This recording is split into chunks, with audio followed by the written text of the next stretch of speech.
Há uma concepção no Brasil ainda, uma concepção ainda daqueles anos 50, de que infraestrutura é dever do Estado. Então você não tem feito regras, né, que chamem o investidor privado a entrar nesse setor, que é um setor que tem investimentos de longa maturação e que não tem, portanto, retornos rápidos. Então, para que você tenha entrada de capitais privados, você tem que ter uma segurança jurídica maior, e isso não acontece no Brasil, né?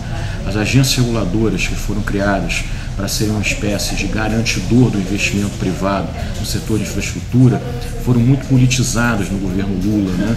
Elas hoje estão ocupadas por pessoas, né, indicadas por partidos políticos, né? A indicação não é nada por meritocracia e sim por interesses políticos, né? Então o setor de infraestrutura ele não está avançando como todo mundo gostaria que avançasse, né? O Brasil hoje é um país que tem uma macroeconomia mais ou menos estabilizada, você tem uma inflação mais ou menos controlada, um câmbio bom, e você tem uma infraestrutura de terceiro mundo, né?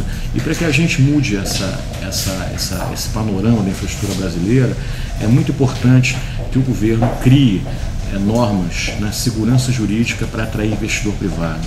Sem a presença do investidor privado na infraestrutura, você não vai conseguir resolver a situação precária que atualmente existe no país, né? E para isso, né, você precisa então de sistemas jurídicos seguros. E qual é o sistema jurídico que eu considero mais seguro? É o sistema da concessão. Você tem que fazer licitações e fazer concessão das infraestruturas para que o privado invista, né?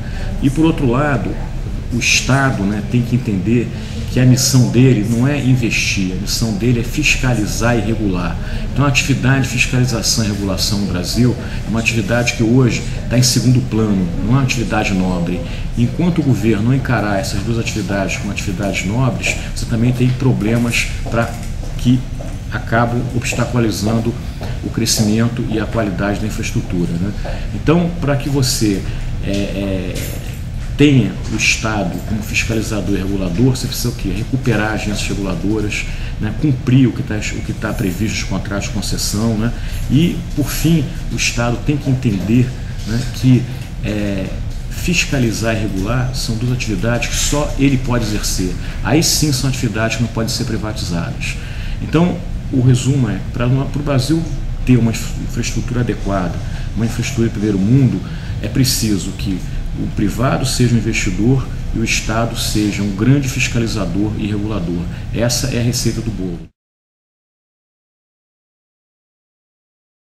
O sistema de concessão é um sistema jurídico que traz problemas, né, como todos os sistemas trazem, mas me parece que é o mais adequado, né?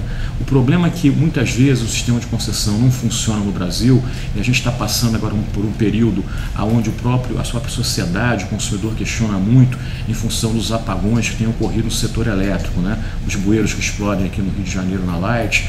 Quer dizer, o cidadão de São Paulo tem ficado, esse ano, teve 2 grandes apagões em São Paulo, mas eu acho que a culpa não é do sistema de concessão.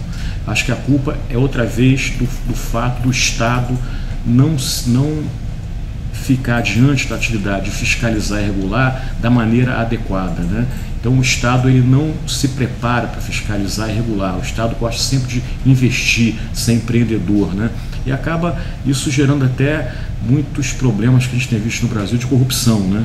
Mas acho que a corrupção está muito ligada a Estado investidor, né? Então o que a gente precisa, quer dizer, é que o Estado assuma as funções que só ele pode assumir, né? Que mostre para a sociedade e para as pessoas que lá trabalham que fiscalizar e regular são atividades nobres, são atividades essenciais, porque se o Estado não exercer essas duas atividades, aí não há sistema de concessão que funcione, né?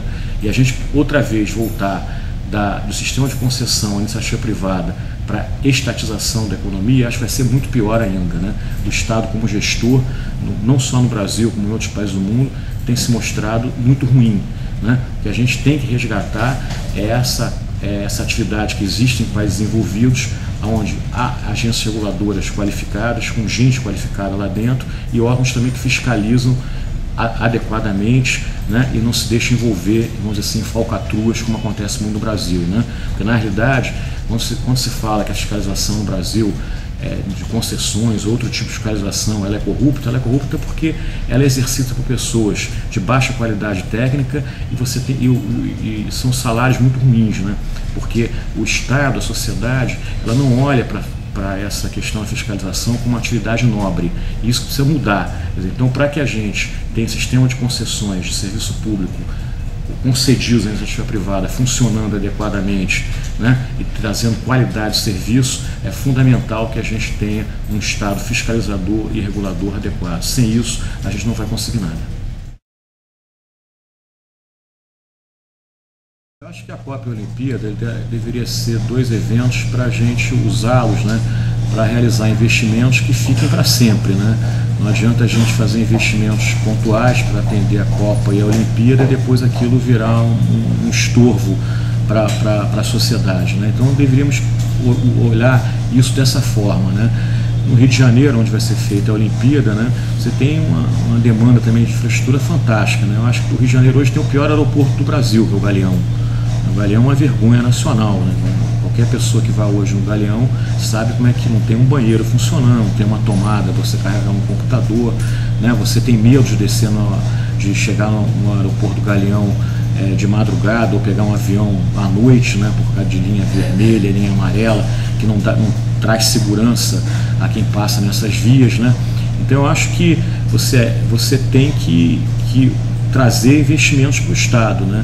Não só nessa área de aeroportos, como na área viária, né? Agora eu digo na área viária de ruas, estradas, mas também de transporte coletivo, né? Eu acho que o Rio de Janeiro tem um transporte coletivo muito precário ainda, né? E aí você tem a Supervia, que muita gente reclama, e nós voltamos à discussão da concessão. Foi concedido ao privado, não funciona bem. Tem a Barca Rio-Niterói, foi concedido ao privado, o usuário não está satisfeito. Mas não está satisfeito por quê? Porque o Estado não cumpre o seu papel de fiscalizar e regular. Se ele cumprir esse papel de fiscalizar e regular, e se o concessionário privado não está cumprindo o contrato que ele assinou, tem que se dar multa ao concessionário privado. No limite, tem que se tomar a concessão de volta. Então eu acho, outra vez, se a gente quer o Rio de Janeiro adequado, o melhor sistema é a concessão. Mas enquanto a gente tiver um governo, né, fazendo concessões, né, em troca de benefícios políticos, em troca de financiamento de campanha, como a gente tem hoje, aí a coisa não funciona, né? A gente vê hoje, a Barca Rio-Niterói é um exemplo, né? O governo, acho que foi o governo Marcelo Alencar, fez a concessão e deixou que quem ganhasse a Barca Rio-Niterói fosse os donos de empresa de ônibus, né? Então é um contrassenso, né? Você deixar que a Barca, né, seja administrada, né, por outro modal, que é o ônibus, né? Quer dizer, o que seria o correto do ponto de vista do consumidor? É que você fizesse a concessão da Barca, por exemplo, mas que outros donos de outros modais não pudessem concorrer, né? Para aí você ter uma concorrência entre Barca e ônibus, né? Agora também parece que o concessionário atual da Barca vai vender a Barca para o dono da ponte de Niterói. Quer dizer, então aí não funciona mesmo. Quer dizer, o que é isso? É falta política pública, falta regulação, falta fiscalização. Então, na realidade, o ideal para o usuário é que o concessionário da ponte fosse uma empresa, os donos de ônibus fossem outras empresas e os donos da travessia Rio-Niterói fossem outras empresas, né? Aí sim você criaria um ambiente de concorrência entre os três e o grande beneficiário seria o consumidor, né? Porque todo mundo sabe que a melhor maneira de você proteger o consumidor é através de concorrência, né? Então você tem que promover a concorrência, né?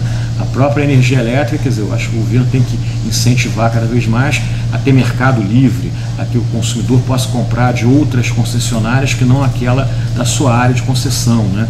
Hoje nos Estados Unidos, na Califórnia, até o consumidor residencial compra uma espécie de cartão, como se fosse o cartão pré-pago de celular, e pode comprar energia elétrica de outras concessionárias. Então isso tem que evoluir nessa direção. Mas para evoluir nessa direção, tem que ter o quê? Tem que ter política pública, tem que ter regulação, tem que ter fiscalização. Tanto enquanto o Estado não assumir essa função para valer, coisa que ele não fez até hoje, o governo Fernando Henrique até fez um pouco no caso das agências reguladoras, mas o governo Lula destruiu as agências reguladoras.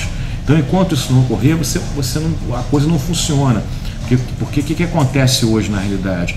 O que acontece hoje na realidade é uma relação promíscua, entre o concessionário do serviço público privado e o Estado, seja ele federal, seja estadual, seja municipal. Então, enquanto tiver essa promiscuidade, quer dizer, você não vai ter um serviço de qualidade, né?